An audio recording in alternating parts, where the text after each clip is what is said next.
Johnson on the hunt for the Beast of Bray Road. We are meeting up with a man that lives in the area. His name's Chris. We're at a local coffee shop called Perk Up. So we're going to go in and meet him, and he's going to let us know where he goes to hunt for the beast, and then he's going to take us out for a hike later on in the woods, and we're going to see what we find.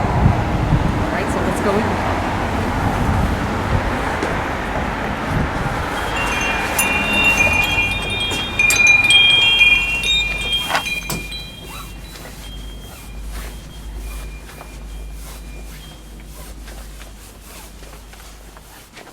Hi, Chris. Hello. Hi, nice to meet you. Nice to meet you too. Sounds good. So I guess my first question for you, how long have you lived in this area?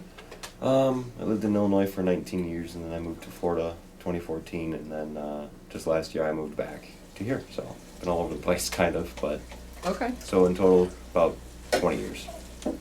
Oh yeah, so you've lived here a long time. Yeah.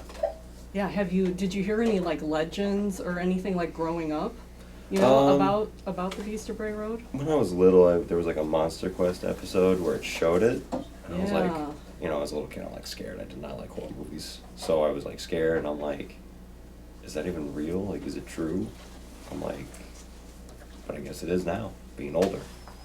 Yeah, so what got you interested in it? Interested? It was the fact that I came up here in 2015 to visit, and my friends took me down to the forest, and we were going down Bray Road, and just it fascinated me because our entire family's all about paranormal and stuff, and now it fascinated me like I can actually be the first person in my family to experience something like this, where like I could find like cryptid zoology or something of a legend and prove it. So have you actually seen it? I saw something. It was a dark like figure that just darted across, and this was the middle of the night. So I mean, but I've seen the two footprints that I can't explain, and but I saw something dark that was just so fast, like I didn't. Were you driving or? No, I was in the Kettle Moraine. So you were hiking. Yeah, we were hiking. You saw something run across in front of you. Yeah, like it was either in front or it was behind me. I really couldn't tell because it was so dark, and we only had like crappy flashlights. So, but it scared me enough where I go in there carrying like because I don't know. Right. I don't know what it is. You don't know what you're gonna find, do you? Yeah. We're starting out on our hike for the Beast of Bray Road. Yeah, we can hear gunshots in the background, which is not very encouraging because I guess it is hunting season here. So I don't know. I don't know, but it's very icy. Holy cow! It's very icy. So yeah, hopefully nobody slips and falls. Or if they do, we get it on camera, so it's an outtake.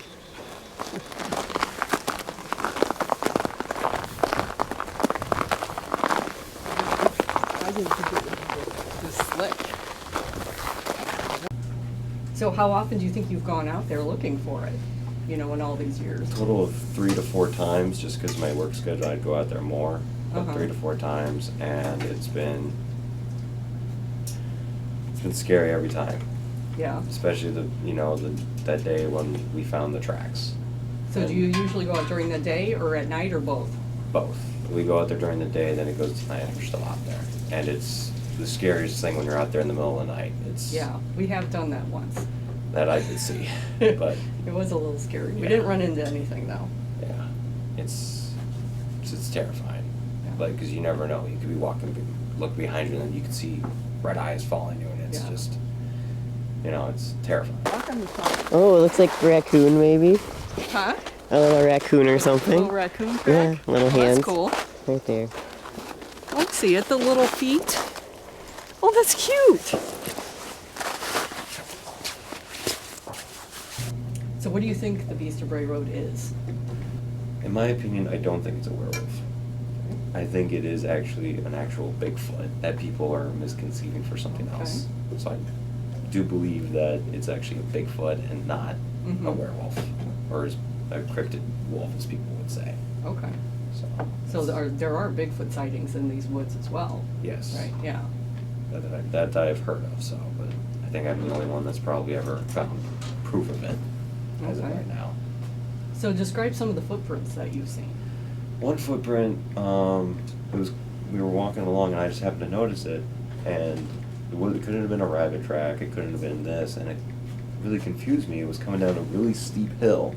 It was at least about that steep, where it couldn't have been humanly made, where it was like a paw print with two lines going across, and it went down across the path, down another steep hill, towards a fence, and where those footprints went, the fence was destroyed. I mean, it was, you got intact, destroyed, and then intact. I'm like, and we're sitting there, we're just like, what in the world? And then the second one, which I do believe to this day is still a Bigfoot print. But those other tracks, though, I showed it to hunters and they can't explain what it is. Those are probably rabbit.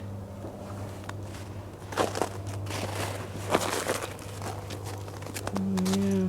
Well, there's definitely lots of animals around here.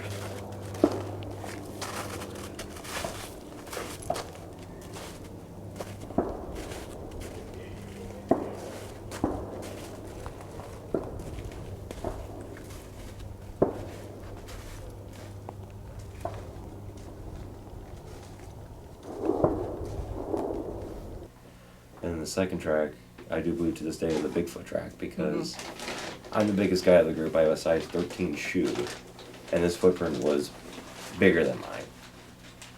I have 13 size shoes, and I have found a track that's bigger than my feet. I'm 6'1", 6'2", and I tried to get to do the stride. We didn't take a video of this, unfortunately. We didn't think of it, and so I tried to do the stride, and I couldn't reach their footprint. So I'm like, maybe they're snow boots, but that stride was too far. Right. It had to be at least 8 feet, 9 feet tall. Yeah, in so order to make whatever that. it was pretty big. Yeah, and the foot was huge, and then Yeah. the width of it, I was like, I couldn't even reach the other side of it. So this had to be a huge creature. I'm like, nothing humanly made could make this. Mm-hmm. And we followed the tracks all the way down, and then they curved off in this area where a human couldn't even go. Because if someone tried to go there, they would slip and fall and break their leg, break their neck, and they would never be found. Right. But it just went and just disappeared, and we're all like, I think there's a Bigfoot out here.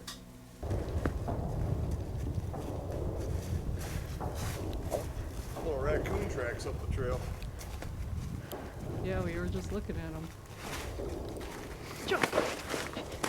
Alright, that's about as far as I want to go because it actually goes straight down. We walked all the way to the top and go straight down the hill. If it wasn't snowing, I'd go down it, but I do not want to try to get back up it.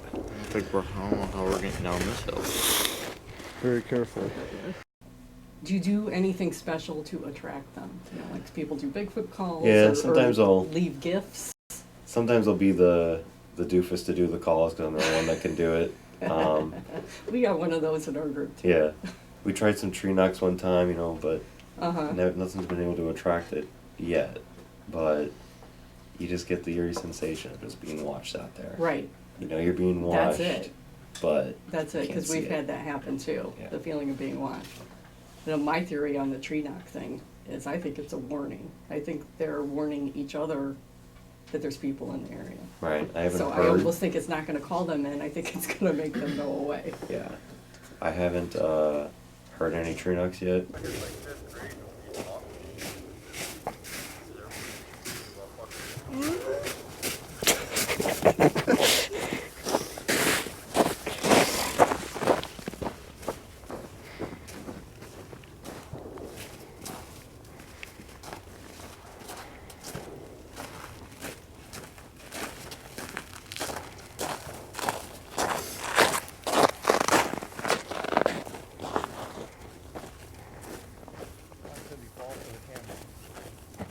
So what's the scariest encounter that you've ever had, you think? Scariest encounter was just in November or October before it started to get cold, so it was still warm enough, and we were walking along, and we were walking towards like this private property, but we didn't see any signs yet, and all of a sudden like the woods around you just get dark and like spooky, and my buddy and I were hearing stuff move all around us, and I'm sitting there backing up, and we had the feeling of being watched, and I'm like sitting there and I'm like, let's get out of here, go, and then we started walking, and we heard something thrown.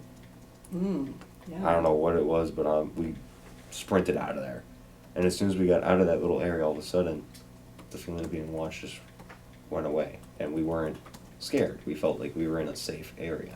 Mm-hmm. But that was the scariest, like, the fact that I actually heard something thrown. Right. And there was something rustling around. It wasn't those little chipmunks. It was big.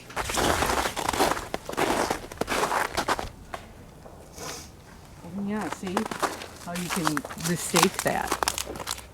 Almost looks like claws, but yet it's a boot. It's just how it's melting. Nothing, you got anything else to add? Any other stories you got for us? Or? I mean, I've seen stuff, like, actually when I was a little kid. Gives me shivers talking about this right now, but when I was a little kid and I was out with the Boy Scouts in the Indiana Dunes, I have physically seen a Bigfoot. Oh, yeah? I have physically seen At the Dunes? At the Dunes National Park. Okay, we've been there many times. I saw, it was this large amber hair looking thing walking along, and I was a little kid, so I was curious, and I ran and I just lost sight of it. I'm like, but it was massive. I mean, I still see it to this day. I still see it to this day, so whenever I drive by the dunes, I always get chills in the I back have of my heard spine. of sightings out there. I guess we've never even thought to go look there. Since we grew up there. No, yeah, we grew up there swimming and, hiking and stuff. We've never actually thought to go look for Bigfoot there, but yeah, I have heard of sightings there. And I've seen one. So where was your sighting at? Like, was it like way off in the woods Yeah, somewhere? it was Were a you little bit off. hiking? No, I was in my campsite, but it was over were in, you camping at the campground there? Yeah, it was a Boy Scout trip, and we were on the Okay. Dunes National Park, and we were in a forested area, so you had Yeah. to, like, walk a huge distance just to get to the lake. Yeah. And, like, everyone was over in a cabin. I was just walking around, and over in a patch of woods, I just saw something So it was near the large. cabins.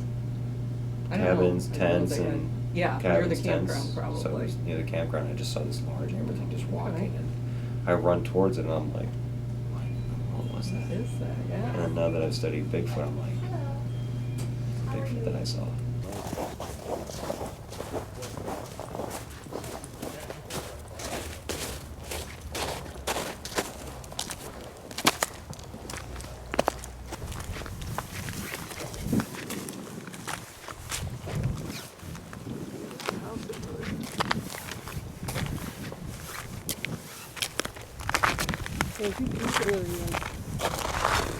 Are what they call the kettles.